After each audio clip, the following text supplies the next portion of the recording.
Step into the tale of Arthur Morgan and the Van der Linde gang, a story of loyalty, survival, and redemption in the fading Wild West. The sun cast its warm glow over Horseshoe Overlook as the camp stirred with an uneasy energy. The faint sounds of clinking metal and low voices carried across the still morning air. Arthur Morgan stood at the edge of camp, watching as gang members packed up their belongings. The once vibrant spirit of the camp had dimmed, replaced by a somber focus on survival. Arthur took a slow drag on his cigarette, his eyes narrowing as Dutch approached. Arthur, Charles, a word? Arthur nodded, exchanging a glance with Charles, who was sharpening his blade near the fire. They followed Dutch to the edge of camp, where he gestured toward the horizon. We've got to move. Trouble in Valentine stirred up the wrong kind of attention. Micah tells me there's a spot near Dewberry Creek we could use for a while. I need you two to scout it out. Dewberry Creek? Sounds cozy. Just see what's there. Make sure it's safe. I trust you both. Arthur let out a faint grunt of acknowledgement, pulling his hat lower over his brow. As Dutch walked away, Charles stood and stretched, his movements deliberate. Guess we better get to it. Ain't like we got a choice. They saddled their horses in silence, the weight of the task pressing on them. Arthur's gaze lingered on the camp as they rode out, the faces of the gang etched with exhaustion and uncertainty. The path ahead was rough, the terrain shifting from rocky outcrops to sparse patches of grass as they descended toward Dewberry Creek. The ride was quiet, but not uncomfortable. Charles occasionally pointed out wildlife or signs of other travelers, but for the most part, they rode in companionable silence. Arthur's thoughts wandered as the rhythmic clatter of hooves filled the air. You think this is sustainable, Arthur? Keeping on the run like this? Don't see much choice. Dutch seems to think there's a big score out there somewhere, enough to fix all our problems. And you believe that? Don't matter what I believe, it's what we're doing. The conversation dwindled, replaced by the distant call of birds and the rustle of leaves. As they approached Dewberry Creek, the landscape grew more desolate.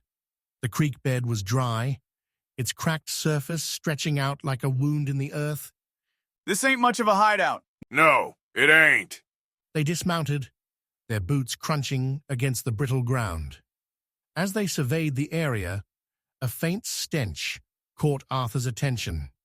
He followed the smell to a shallow ditch, where a body lay half-covered in the dirt. The sight stopped him cold. Charles, over here. Charles approached, his expression darkening as he knelt to examine the corpse. The man's clothes were torn, his face gaunt with hunger. Arthur's jaw tightened as he scanned the area. This place ain't safe. Let's keep looking. They continued their search and stumbled upon a small camp tucked beneath a cluster of trees. The wagon was hastily covered with tarps, and faint whispers came from underneath.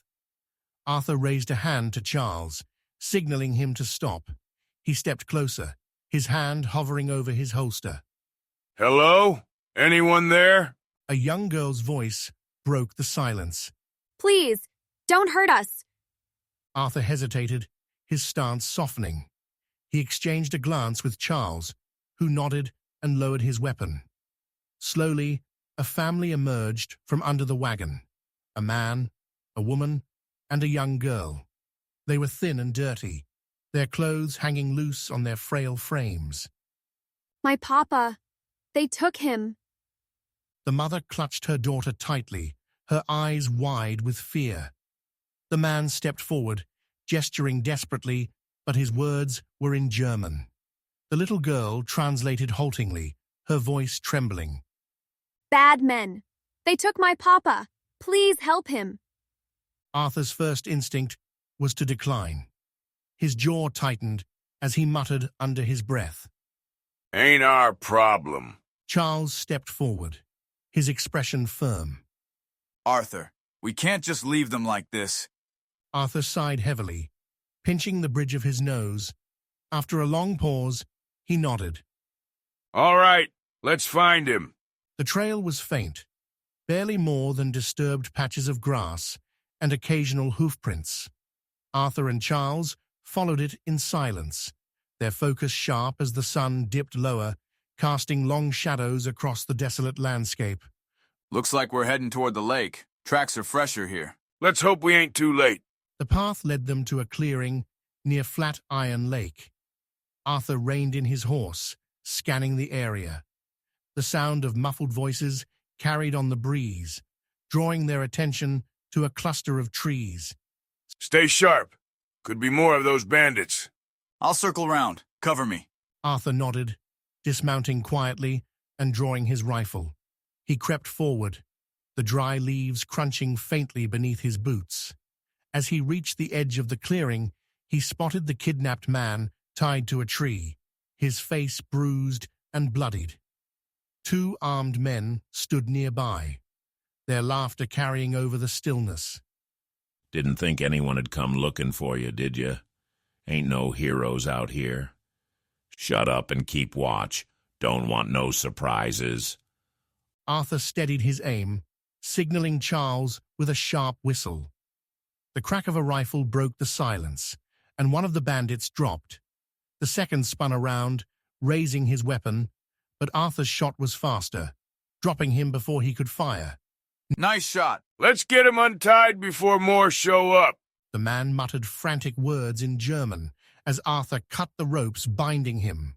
He stumbled to his feet, gesturing wildly toward the dead bandits and the direction of the wagon.